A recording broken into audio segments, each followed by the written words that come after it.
Nidoqueen is not something you see very often, though. Okay, I should get their one before me, I think.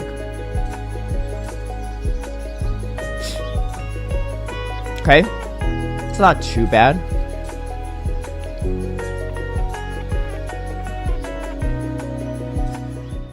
They come in Nidoqueen here for sure, right? Oh, they didn't even throw the move. I'm even more confused. Wait, this is an overkill too. They have way too little health at this point. Okay, what can beat me? I don't think anything can. With this combination? What in the world? Dude, they definitely came. This guy's like 2 years behind right now. What's going on? Metacham Nidoqueen?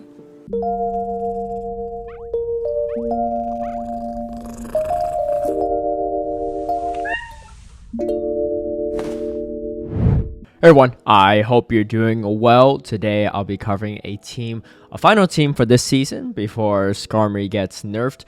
Funny enough, the rest of my team is actually pretty solid for the next season too, so you can still borrow some of these components for a future season team. But if you're looking for that final push, this is the team that can get you there. I'm running a Clodsire, Wigglytuff, and Skarmory line. And I personally don't love Swift. I think the Skarmory voice just hits a little bit harder, and especially in those neutral matchups against Azumarill, Lanturn, stuff like that. So I personally run the Skarmory voice, but Swift is another option if you want a cheaper move. Overall, this is a pretty solid team for me, and it's kind of got weird options for safe swaps because nothing in the back is really safe, but I've been safe swapping Wigglytuff and it's been working out pretty well for me. Draw out the fires, draw out the steals, and then sweep with the Skarmory in the back. Before we get into the battles, I want to give a big shout out and thank you to all my patrons who've been supporting my content creation. If you'd like private one-on-one coaching, scrims against me, some of my lead guides and strategies ahead of time, or even tune into my live stream battles, feel free to sign up through the Patreon link down below. Getting into this first match, as you can see, my elo's in the 3k range, and I'm gonna play 3 straight sets that I play with this team. And I was trying to catch a move, and it looks like I kind of still do.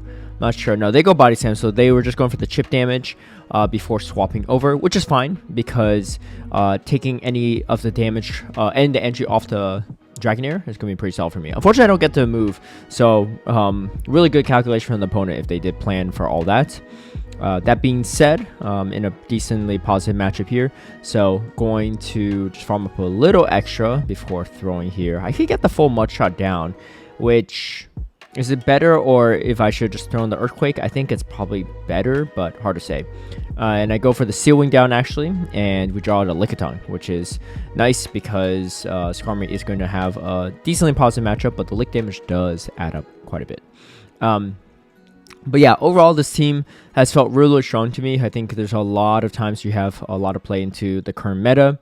And like I said, Wigglytuff's getting a buff next season. Clodsire is getting a buff in some way, shape, or form. Yes, you're not going to be running Mud Shot in all likelihood. You're going to be running Poison Sting.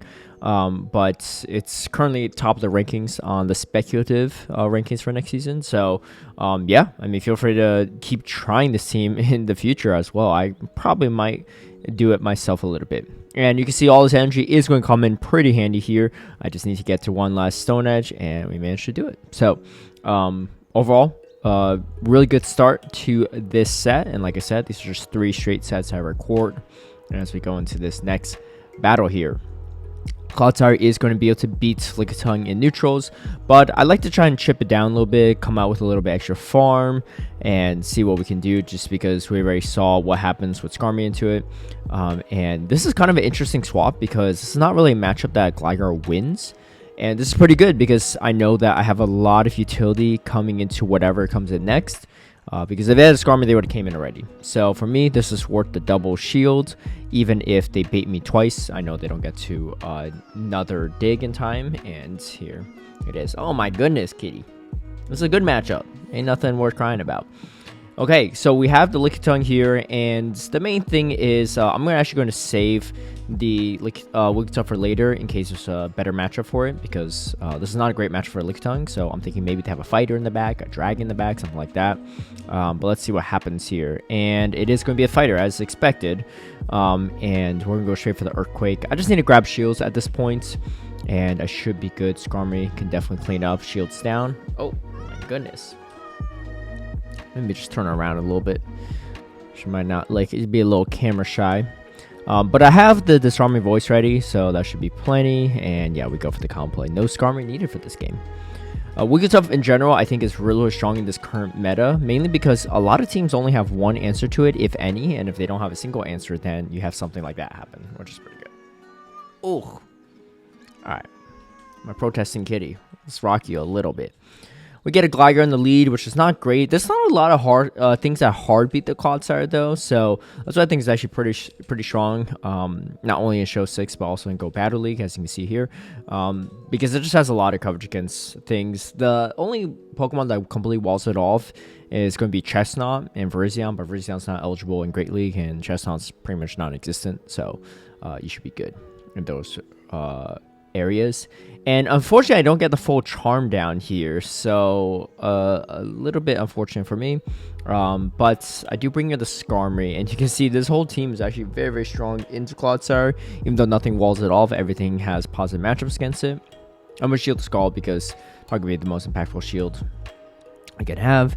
And we can see here they actually know shield the potential Brave Bird, which good play by them. Go for the Brave Bird now though, and just because if I can take these out, I'll be in a really good spot, even down a shield. Unfortunately, that's not going to be the case.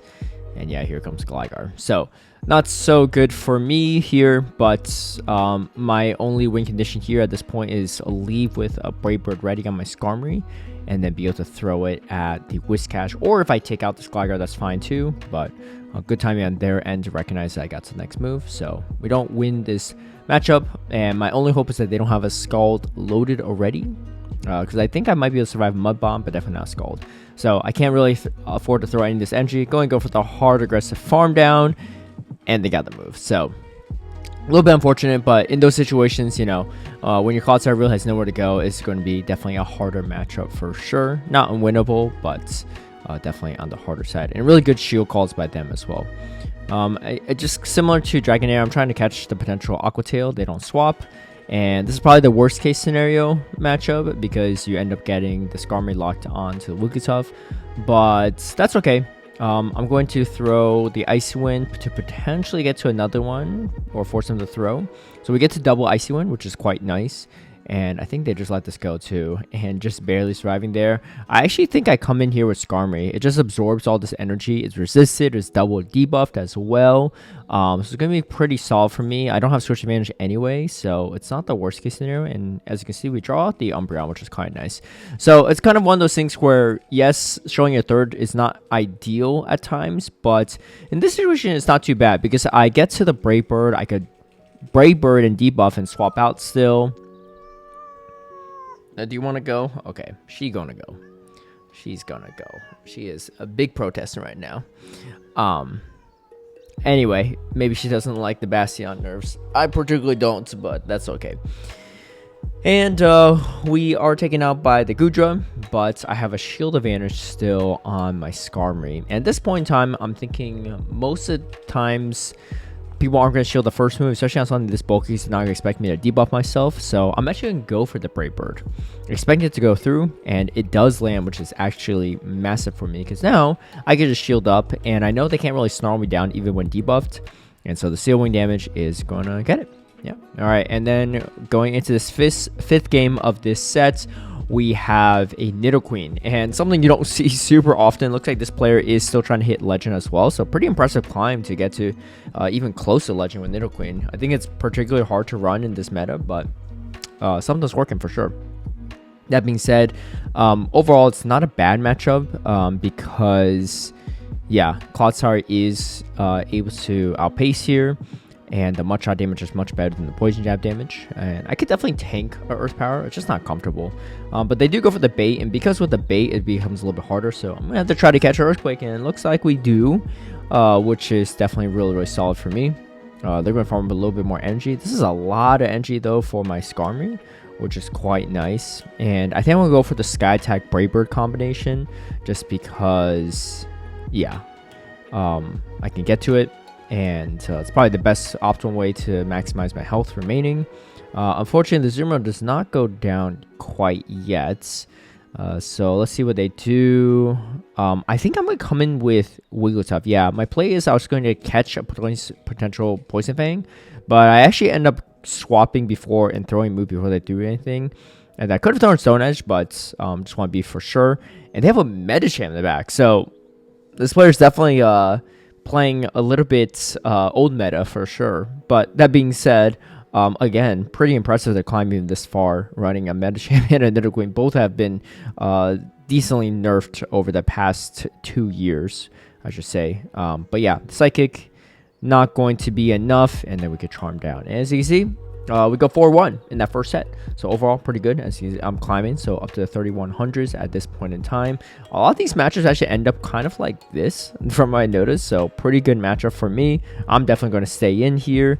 And they try to catch, I don't know what, but they come in weak stuff and quit out. So it's going to be kind of a tough matchup for sure for them. But that's something you find with, especially with the ground poison typing on Clodsire. It's just a little bit more unique than what you see from all the other Pokemon outside Nidoqueen. And again, Nidoqueen's not super common, so you have to core break a lot of those things. You see, I'm going to swap over to my Wigglytuff, and this is definitely an unexpected core breaker for sure. It technically can beat everything on the team, and has really good matchup against everything. Clodsire is okay in the neutrals, but it has the same play back in the Clodsire, and then obviously it beats the Wigglytuff and the Skarmory.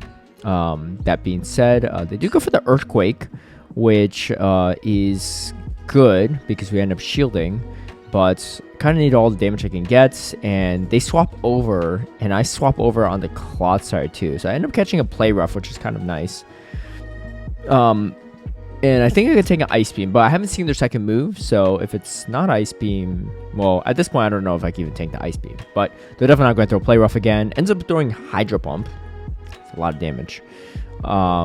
So yeah, not ideal by any means. Going to go for the Charm down. If they throw another Hydro Pump, it's definitely going to be not a good sign, but we end up getting the full Charm down, which is nice. I'm expecting them to come back in with Gligar Stunfisk, so I'm hoping I could catch some of this energy with Skarmory. Ends up being Trevenant though, and yeah, this is going to be a little bit on the tougher side for sure. And I think if I didn't have if there were no shields, I'd be in a good spot, but they do have a shield, and Trevenant does hit kind of hard. So another old meta team for sure. Gligar Stunfisk and Trevenant, something you used to see back in the day a lot, but not so much right now. I think I lagged there, but it doesn't matter because the Gligar Stunfisk is still in the back, and there's no way to take that out.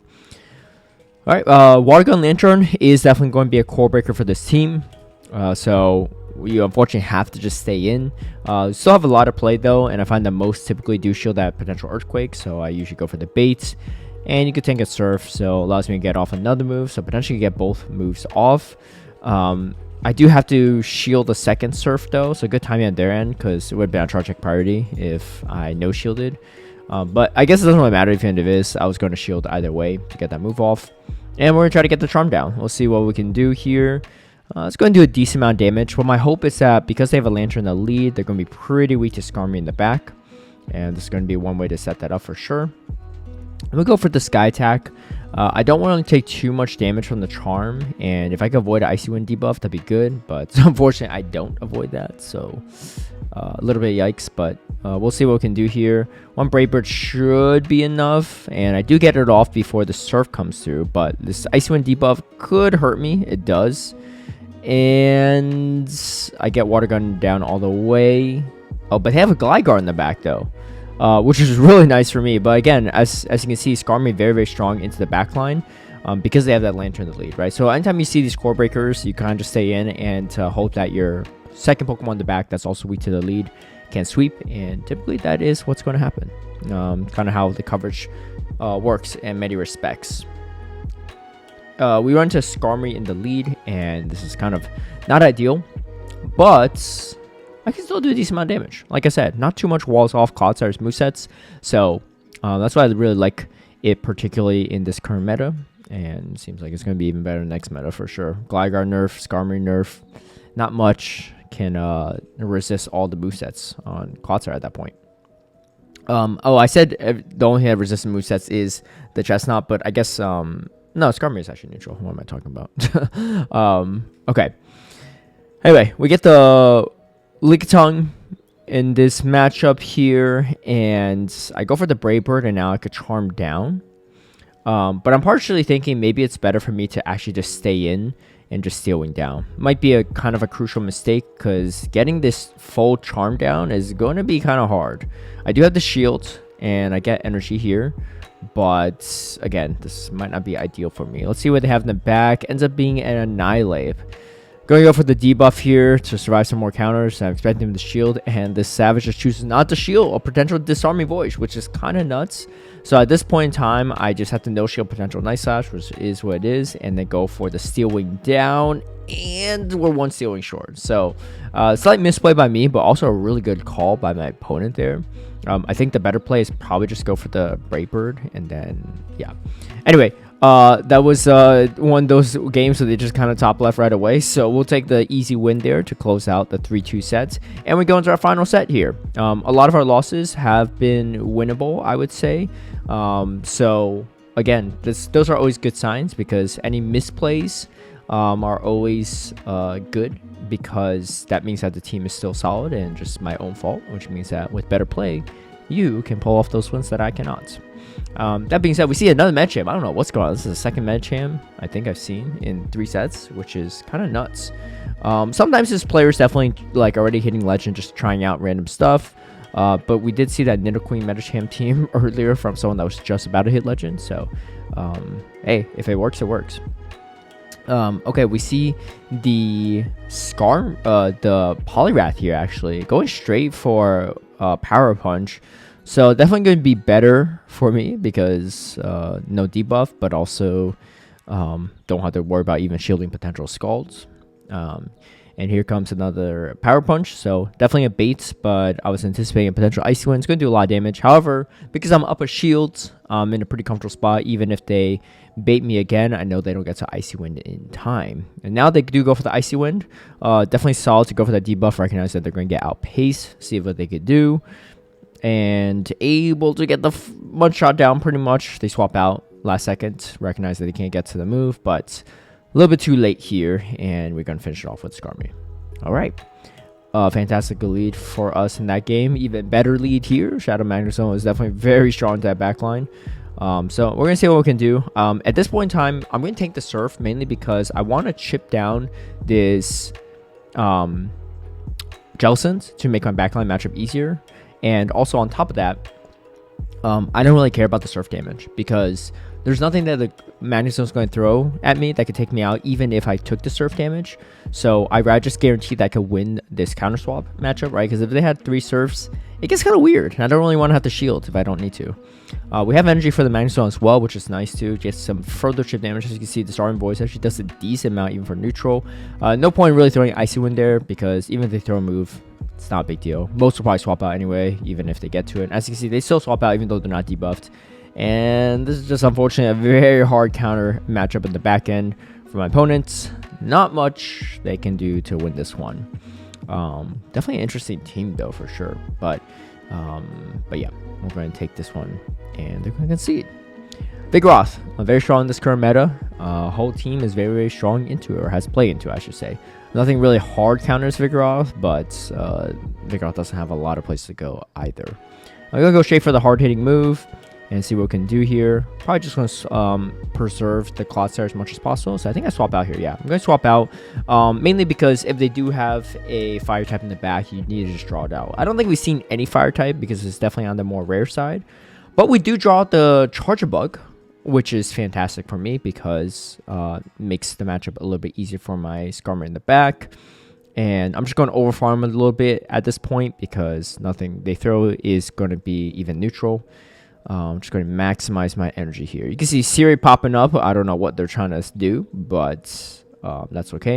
And then now we have the Skarmory on the Gligar, and there's just not really a lot of places for this Vigoroth in the back to go, especially with energy lead. I'm going to shield the dig, because it's going to do more damage than Body Slam, and I'm not actually even sure compared to Rock Slide, but I'm going to shield at least one dig, because I figured they're not going to bait there. I'm going to let the second one go. I'm just going to throw the Sky Attack, I think, right when I get to it, because the Vigoroth, if I recall, is kind of low, and at this point in time, I'm going to force a shield, or, yeah, I mean, it's just pretty much over, I think. I'm just going to shield again, because, again, the Vigoroth is low. They don't have a Rock Slide loaded either, so we should be in a very, very commanding spot. And, yeah, Vigoroth's much lower than I remember it to be. Okay, so Vigoroth goes down. Ferrothorn, definitely a core breaker for this team. Has a lot of play into Clodsire and Wigglytuff. Definitely beats the Wigglytuff, but I'm okay with just soft losing this, I think. You know, if they have a fire type in the back, then I probably lose anyway, but I can't really swap to my Wigglytuff here. And swapping the Skarmory is kind of weird as well, because, like, why give a switch advantage when I don't actually have, you know, something else that beats in the back? So I think I'm just going to soft lose this matchup. I actually could grab a shield off this Ferrothorn, which is actually pretty good for me. So even if they have fire in the back, I now have a little bit more play. And I think I'm just going to let this go. A lot of Ferrothorn these days do have Thunder, especially because Skarmory is so meta-centric. So I am going to shield this potential Thunder. Also, Thunder gives more play to fire. But yeah, this energy is going to be pretty valuable for me unless they have a Lanturn in the back, which they do not. They have a Gligar and they just went out. So again, able to core break. I'm not really sure what they had in the back, but probably not something that beats Skarmory. Alright, maybe it was a Wigglytuff, I don't know. Able to catch a move, though, on Wigglytuff this time around, and end up catching Octail, which is going to be the better situation.